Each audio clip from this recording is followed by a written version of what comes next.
So our next tool that we'll look at are rate equations, and this is going to work together with the reaction coordinate diagrams that we're drawing already to help us understand mechanisms happening in organic chemistry. So a rate equation really just shows the relationship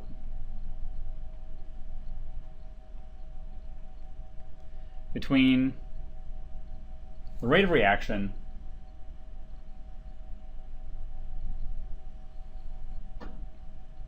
and the concentration of reactants.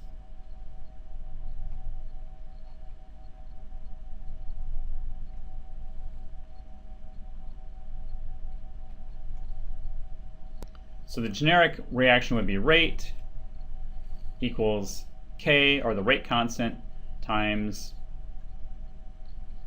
concentration terms for each reactant. It's the rate constant. And fast reactions have large rate constants. Slow reactions have small rate constants. And there's going to be a concentration term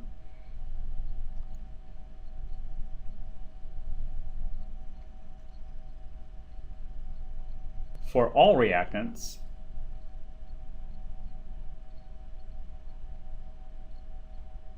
in a concerted reaction. But in a stepwise reaction,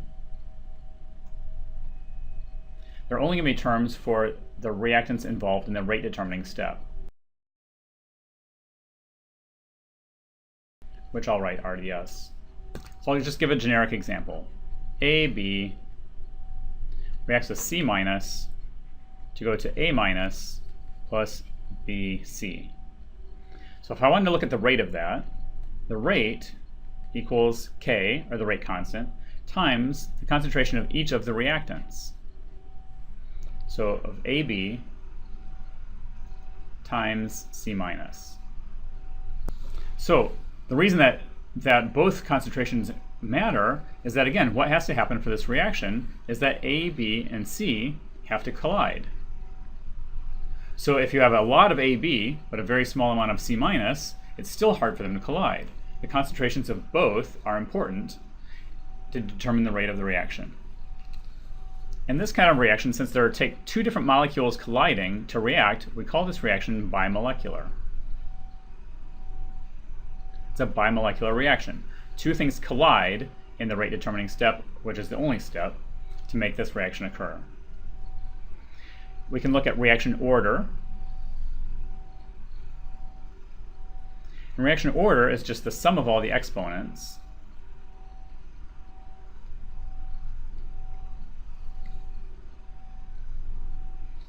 and the concentration terms of a rate law. So if I look at this rate law, there's no exponent given here. That means the exponent is 1. There's no exponent given here, which means that exponent is 1 also. So my reaction order for this reaction it's a second order reaction overall. And you can also say it's first order in AB, and it's also first order in C minus, because the exponents are 1 in each case. So if I think about this reaction, I can say, what happens if I double the amount of AB? Well, if AB becomes double, K times 2AB times C minus, the rate is going to also double.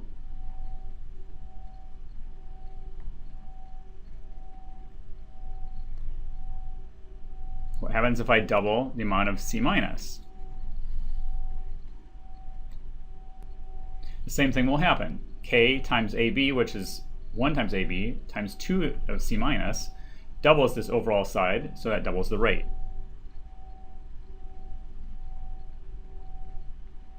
What happens if we double both AB and C minus?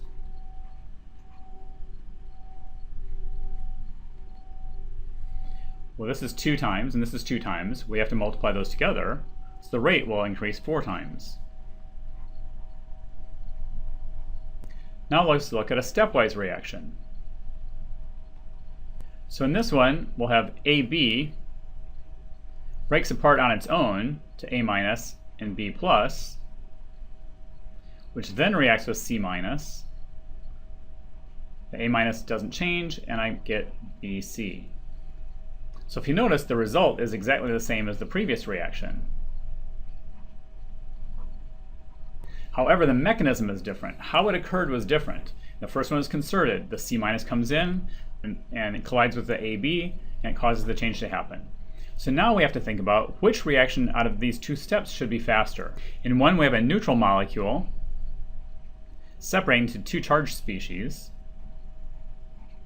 And in the second one, we have the two charged species reacting to go back to a neutral molecule.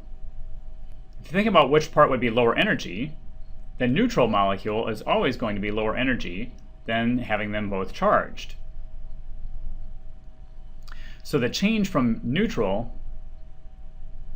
to charged, or from reactant to intermediate, is almost always going to be the rate determining step. And for our class, it will be. So this first step is the rate determining step. The second step then is so fast that as soon as we make this B plus, it'll react with C minus. This is going to be highly reactive. And these will react as fast as they possibly can to reform BC. So the rate determining step is the slow step, and it's almost always the dissociation or breaking up of things. So now we have to look at our rate equation. So rate equals the rate constant times what's involved in this reaction step, and it's only AB. The C concentration doesn't really matter because this reaction is going to happen so fast that even with a small C concentration, it's still going to happen much faster than the separation of this neutral molecule into two pieces. So if I look at this reaction, I would say it's first order overall.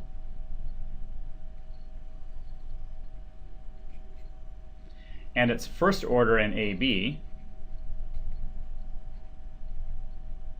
And you could even say it's 0th order in C minus. Means it has no effect. It doesn't affect it at all. So now, if I look at this reaction, if I double the AB concentration, what happens to the rate? Well, rate equals K times twice AB, so this whole side would be double, so the rate would also double. And if I double C minus concentration, what happens to the rate? Well, there's no effect. The rate doesn't change at all because C minus is not in the rate determining step. It's not in here at all. So as I change C minus, it doesn't affect this rate at all. Now, this whole concept is very useful for determining mechanisms of reactions.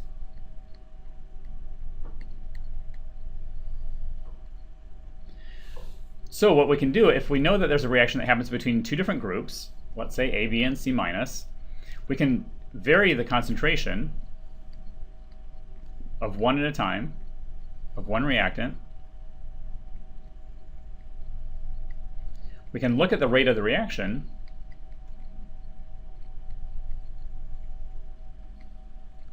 and determine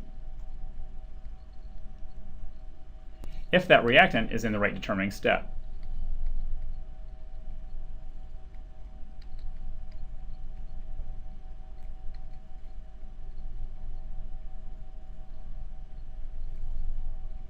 And that will give us a lot of insight into reaction mechanisms as we start moving into those in the next chapter, starting in chapter 7. I think a lot of us have heard of catalysts before, but we might not be as familiar with how they work. So really what a catalyst is just a substance that speeds up a reaction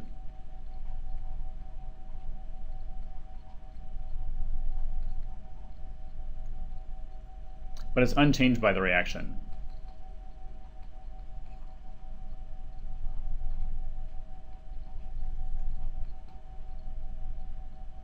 Now it's important to note with a catalyst that we actually do not change the equilibrium of the reaction at all.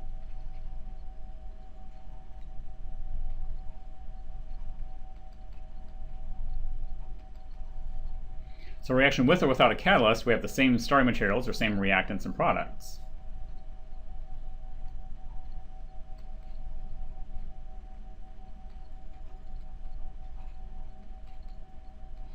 So let's think about a reaction coordinate diagram again.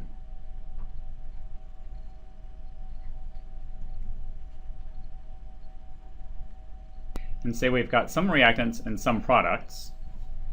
And I'll draw just a concerted reaction. So if that's my reaction, and if I can't change my reactant or my product, how can I speed up this reaction to make it faster?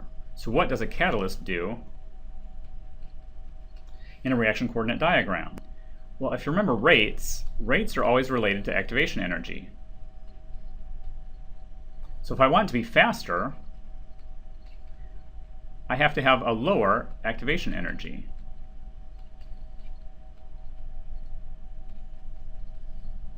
And in fact, that's what a catalyst does. A catalyst merely lowers the activation energy of a reaction, and that makes this lower energy pathway that makes the reaction faster.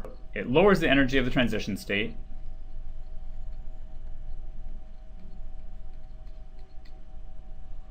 which then lowers the activation energy, which then increases the reaction rate.